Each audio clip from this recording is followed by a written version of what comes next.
السلام علیکم ورحمۃ اللہ وبرکاتہ۔ ناظرین، آپ کا میرے چینل پہ بہت بہت سواگت ہے۔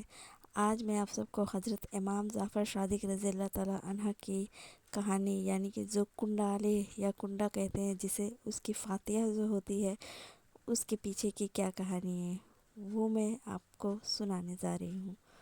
تو جو بھی میرے چینل پہ نئے ہیں وہ چینل کو سبسکرائب کر لے۔ ایک شہر میں ایک غریب انسان لکڑیاں کاٹ کر بڑی مشکل سے اپنا گزر بسر کرتا تھا، یہاں تک کہ اس کی حالت یہ تھی کہ دن بدن اس پر قرض چڑھتا جا رہا تھا۔ ایک دن اس نے اپنی بیوی سے کہا کہ کیوں نہ میں دوسرے شہر جا کر محنت کروں، کام ڈھونڈوں تاکہ ہمارا قرض اتر جائے اور ہمارے حالات بہتر ہو جائیں۔ اس کی بیوی نے کہا، اگر آپ کی یہ مرضی ہے تو ٹھیک ہے، میں آپ کے لیے دعا کروں گی، یقیناً اللہ تعالی ہماری مدد فرمائیں گے۔ بس وہ شخص وہاں سے دوسرے شہر کی جانب نکل گیا۔ دوسرے شہر میں اس نے بہت کام ڈھونڈا لیکن اس کو کام نہیں ملا، تو اس نے وہیں لکڑیاں کاٹ کر گزر بسر کرنا شروع کر دیا۔ اس نے یہ چاہا کہ کچھ پیسے جمع کر لوں، اس کے بعد اپنے وطن واپس چلا جاؤں گا، لیکن اس کی بیوی روتی رہتی تھی، دن رات دعا کرتی رہتی۔ جب اس کے گھر میں کچھ بھی نہ بچا تو وہ گزر بسر کرنے کے لیے شہر کے وزیر کے پاس گئے اور کہا کہ میں غریب اور لاچار ہوں، مجھے اپنے گھر میں تھوڑی سی جگہ دے دیں، میں آپ کے گھر کا کام بھی کرتی رہوں گی، مجھے بس 2 وقت کا کھانا دے دیں۔ وزیر نے اپنی بیوی کو کہا کہ اس کو گھر میں رکھ لو اور اس کو نوکروں کا کام سمجھا دو۔ وہ مجبور عورت اس وزیر کے گھر کام کرتی رہی اور اپنے شوہر کے لیے دعا مانگتی رہی۔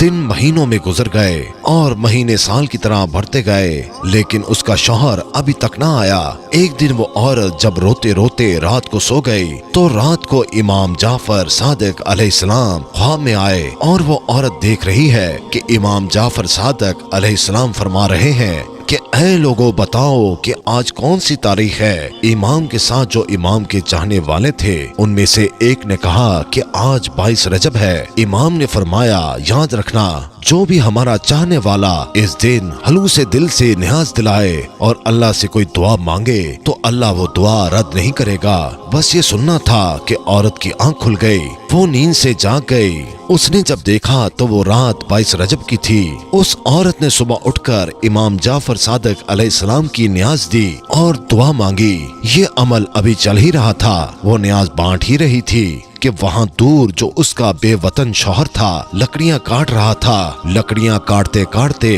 ایک مرتبہ کلہاڑی جب اس نے درخت پر ماری تو جیسے ہی درخت گرا تو اس کی جڑوں میں خزانہ چھپا ہوا تھا۔ وہ خزانہ دیکھ کر خوش ہونے لگا اور اللہ کا شکر ادا کرنے لگا، اور اللہ کا شکر ادا کر کے وہ خزانہ لے کر گھر واپس لوٹ آیا۔ اپنی بیوی کو لے کر ایک شاندار محل بنایا اور دونوں خوش رہنے لگے۔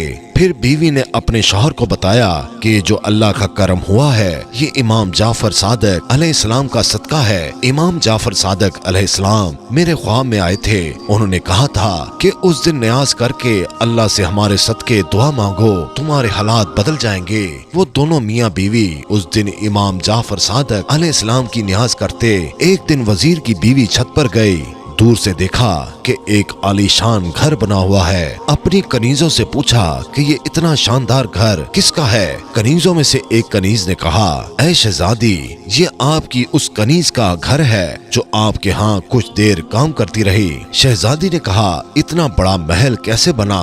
جاؤ اس کو بلاؤ۔ کنیزیں جاتی ہیں اور اس عورت کو بلا کر لے آتی ہیں۔ وہ عورت امام جعفر صادق علیہ السلام کا پورا واقعہ ان سب کے سامنے بیان کر دیتی ہے۔ نیاز کے خواب کا خلوص دل سے وزیر کی بیوی کو بتاتی ہے کہ امام نے کہا تھا کہ اس تاریخ کو نیاز کرو، میں نے دل سے نظر و نیاز کی، اللہ نے مجھے نواز دیا۔ وہ وزیر کی بیوی دل ہی دل میں کہنے لگی کہ اس سے بڑا جھوٹ میں نے کبھی نہیں سنا، یقیناً اس کے شوہر نے کہیں سے چوری کی ہوگی اور اس کے بعد یہ میرے سامنے کہانیاں بنا رہی ہے۔ وہ عورت تو وہاں سے چلی گئی، لیکن وزیر کی بیوی کے دن بدلنے لگے۔ اچانک سے نائب وزیر جو وزیر سے حسد رکھتا تھا اس نے بادشاہ کو بھڑکانا شروع کر دیا اور بادشاہ نے وزیر کو بلا کر پورا حساب مانگا۔